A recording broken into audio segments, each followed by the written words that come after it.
है कि जिस मिट्टी में हमने जन्म लिया है वहां के लिए कुछ कर सके, वही मैं कर रहा हूँ। यहाँ बिल्कुल आपको सही पता चला है और ऐसा ही है।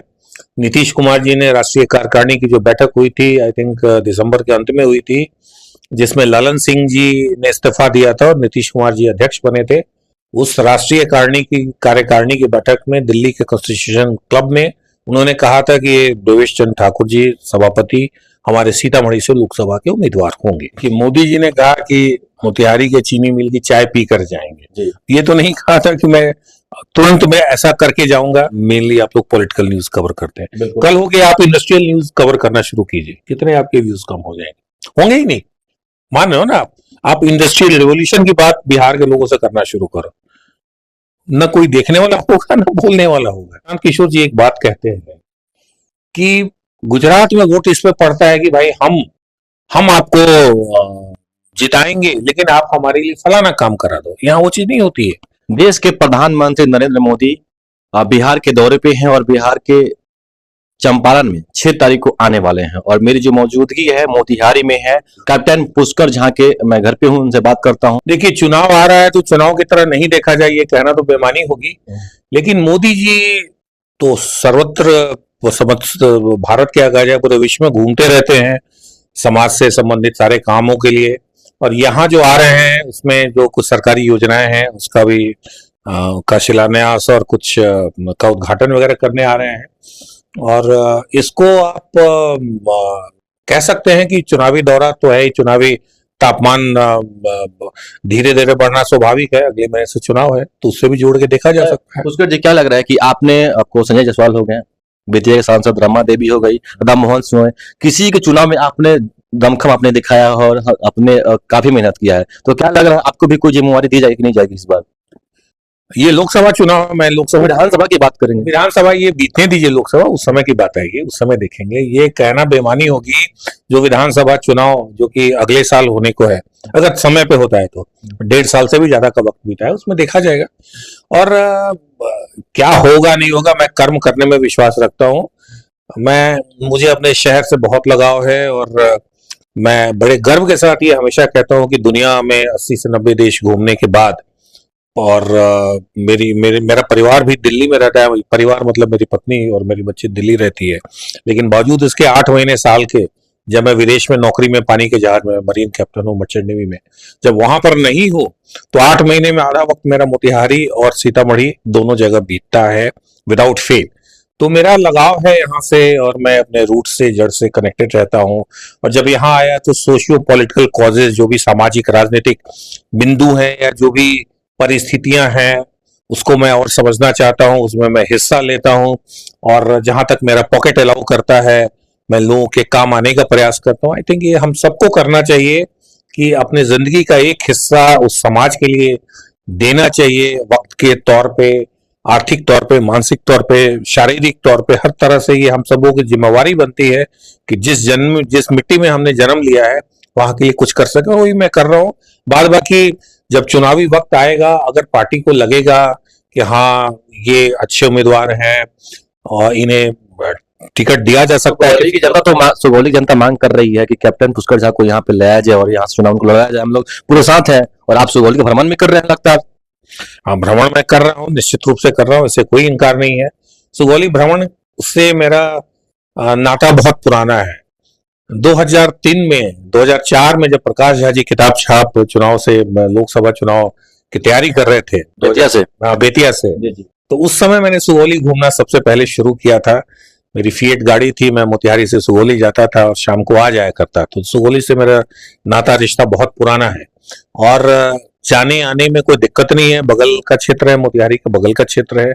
संजय जायसवाल जी मुझे अच्छे लगते हैं, सुलझे व्यक्ति लगते हैं, पढ़े लिखे आदमी हैं और समस्याओं का निदान करने के लिए हमेशा तत्पर रहते हैं। एक व्यक्तिगत संबंध भी उनसे है, रामचंद्र सैनी जी से भी है, बहुत सारे हमारे नाते रिश्ते, हमारे अपने रिश्तेदार लोग हैं, सुगौली में है, रामगढ़वा में है, छपवा में है, तो मैं आते जाते रहता हूँ। पुष्कर जी, आपने नाम लिया सीतामढ़ी का, तो सीतामढ़ी में आपके मामा जी भी हैं और उनका जो नाता है नीतीश कुमार से काफी नजदीकिया है, मैं देखता हूं हमेशा। तो क्या लग रहा है कि वहां से आपके मामा जी चुनाव लड़ने के लिए तैयारी में लगे हैं क्या?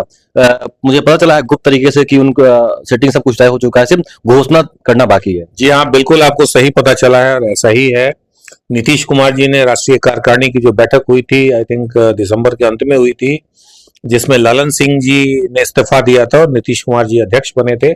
उस राष्ट्रीय कार्यकारिणी की बैठक में दिल्ली के कॉन्स्टिट्यूशन क्लब में उन्होंने कहा था कि ये देवेश चंद्र ठाकुर जी सभापति हमारे सीतामढ़ी से लोकसभा के उम्मीदवार होंगे, ऐसा उन्हें बताया गया है। और वो संभावित प्रत्याशी हैं एनडीए के, और इसी कारण से वो पुरजोर तरीके से भ्रमण कर रहे हैं। वैसे भी साल भर देवेश ठाकुर घूमते ही रहते हैं। वो वर्तमान में स्नातक क्षेत्र तिरहुट ग्रेजुएट कॉन्स्टिट्यूंसी को विगत 22 वर्षों से उसका प्रतिनिधित्व कर रहे हैं। 4 चुनाव उन्होंने लड़ा है, कभी वो हारे नहीं है, और उनका एक अलग अंदाज है, उनकी एक अलग पहचान बनी है, और मेरे आदर्श है वो। भाजपा में वो नहीं है, लेकिन राजनीतिक दृष्टिकोण से अगर मेरा कोई आदर्श है जिसके पद चिन्हों पे मैं चलना चाहता हूं, तो माननीय श्री देवेश चंद्र ठाकुर जी हैं। और यस, वो तैयारी कर रही हैं। पार्टी बाकी एनडीए गठबंधन के जो भी उम्मीदवार होंगे, किसी कारणवश अगर इन्हें टिकट ना भी मिलता है, जो भी मिलेगा उसके साथ वो हैं। और हम लोग भी, मैं भी जी जान से लगूंगा, अगर उन्हें टिकट मिलता है, उन्हें या किसी को मिलेगा, हम तो लगे ही रहेंगे। एक कड़वा सवाल है, बिहार के दौरे पर लगातार है अभी नरेंद्र मोदी जी, तो क्या लग रहा है, उन्होंने बस 2-3 दिन पहले उन्होंने बिहार का दौरा उन्होंने किया था, और हर जगह कह रहा है कि मोदी की गारंटी है तो भाई, लेकिन मोतिहारी में तो 2 बार आए, आगे चले भी गए। अभी तक चीनी मिल का चाय पीकर नहीं गए, और चीनी मिल की बात करें तो चीनी मिल बनेगा। कभी कुछ नेता बोलते हैं भाजपा के नेता कि नहीं ये प्राइवेट हो चुका है, बिक चुका है, तो जमीनें है। भाई तो मोदी जी क्यों बोले थे? अगर मोदी चाह दे तो दूसरा तो चीनी मिल बन सकता था ना, आखिर क्यों नहीं बना? देखिए, मोदी जी ने कहा कि मोतिहारी के चीनी मिल की चाय पी कर जाएंगे। ये तो नहीं कहा था कि मैं तुरंत में ऐसा करके जाऊंगा, मतलब अगली बार पी लेंगे, अगले साल पी लेंगे। आप सबों को मालूम है कि अब आप लोग भी सुनते होंगे कि फलाने रोड का टेंडर सरकार ने कर दिया है या नेता ने कर दिया है। वो पूरा होने की जो प्रक्रिया है, अब जैसे एग्जाम्पल के लिए आप लोग कोई भी फुलवरिया घाट अगर जाते होंगे या देखा होगा आपने, या हमारे ओवरब्रिज का ही काम देख लीजिए। कई चीजें हैं बिहार में बड़े शिथिल ढंग से चलती हैं। आप सबों में जो लोग भी दिल्ली जाते हैं या बड़े शहर, आप देखते हो कोई पुल आज बनना शुरू हुआ और महीने 2 महीने पूरा खत्म हो जाता है। जहां तक इसका सवाल है, इसमें मेरे ख्याल से सबसे ज्यादा इन चीजों को जो परेशान कर रही है वो यूनियनबाजी है।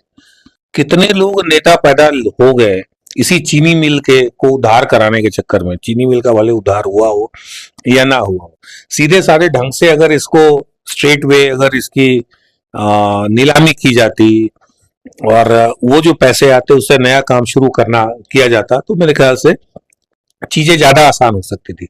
और एक और बात है कि हम सब जो बिहारी भाई हैं, हम में वो औद्योगिक कल्चर अभी नहीं आया है।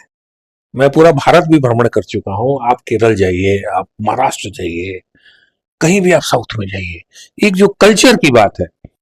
अभी जैसे 5 मिनट पहले आप लोग से ऑफ कैमरा बात हो रही थी कि भाई मेनली आप लोग पॉलिटिकल न्यूज कवर करते हैं, कल हो गया आप इंडस्ट्रियल न्यूज कवर करना शुरू कीजिए, कितने आपके व्यूज कम हो जाएंगे? होंगे ही नहीं, मान रहे हो ना आप इंडस्ट्रियल रिवोल्यूशन की बात बिहार के लोगों से करना शुरू करो, न कोई देखने वाला होगा न बोलने वाला होगा।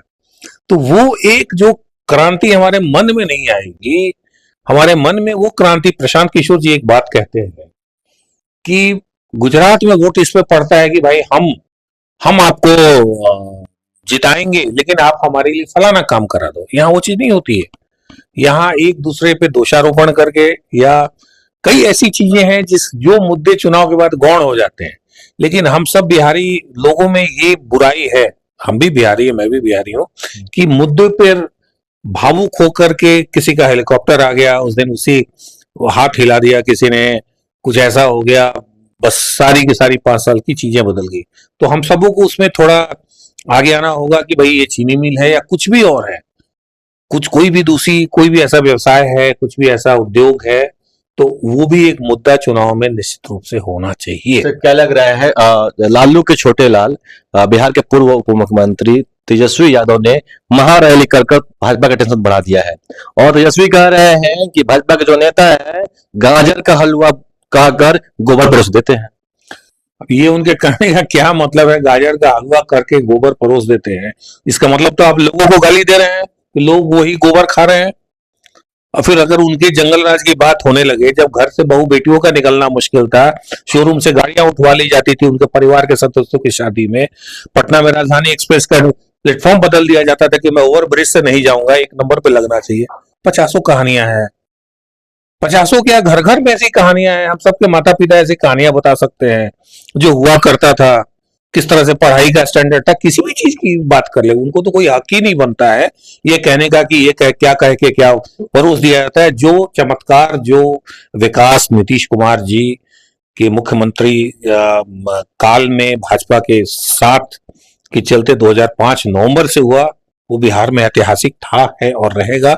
उतना बदलाव मुझे नहीं लगता है जितनी सड़क, स्वास्थ्य और शिक्षा व्यवस्था में, बिजली में जितना सुधार हुआ, ये बहुत उल्लेखनीय है। और इससे कोई भी अगर इनकार करता है तो अपने राजनीतिक फायदे के लिए झूठ बोल रहा है, सच्चाई से बहुत परे है। पुष्कर जी, एक बात है कि लालू यादव ने मन से एक बार फिर दहाड़ा है और कहा है कि परिवारवाद हम लोग थोड़े करते हैं। क्या बोलते हैं इनका, नरेंद्र मोदी के पास परिवार ही नहीं है, वो कहां से परिवारवाद करेगा। दूसरी बात, जब उनकी मां मरी हुई थी तो अपना दाढ़ी केस तक नहीं बनवाया था मोदी। एक बार गर्जा उन्होंने बोला भी है कि लोकसभा चुनाव में हम बैठेंगे नहीं, पूरे 40 लोकसभा की सीट पर हम लोग घूमने का काम करेंगे और दहाड़ेंगे और 40 पर अपना कब्जा करने का काम करेंगे। देखिए, कोई ऐसा चुनाव नहीं है जो वो 40 लोकसभा ना घूमे हो। ऐसा तो नहीं था कि किसी एक चुनाव में वो घर पे बैठ गए थे, लेकिन पिछले चुनाव में भी घूमे। रिजल्ट क्या हुआ सबको पता है। जहां तक परिवार का सवाल है, तो ये सवाल उठा करके मेरे ख्याल से लालू जी ने भाजपा या एनडीए समर्थकों को ललकारा है और अपने पैरों पर खुद कुल्हाड़ी मारी। उनका दोनों सवाल जो था अत्यंत आपत्तिजनक था।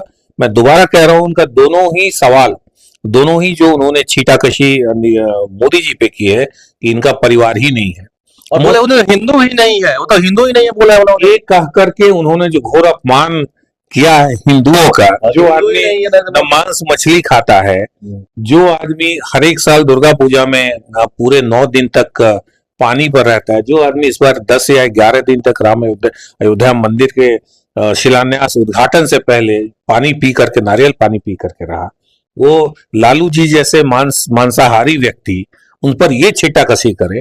अरे बाल छीलने का रिवाज हर जगह एक नहीं है। मैं आपके चैनल के माध्यम से कहना चाहता हूं, Lingayat is a community Karnataka में है, आप सबों में कईयों को पता हो, ये दोरप्पा और ऐसे लोग हैं।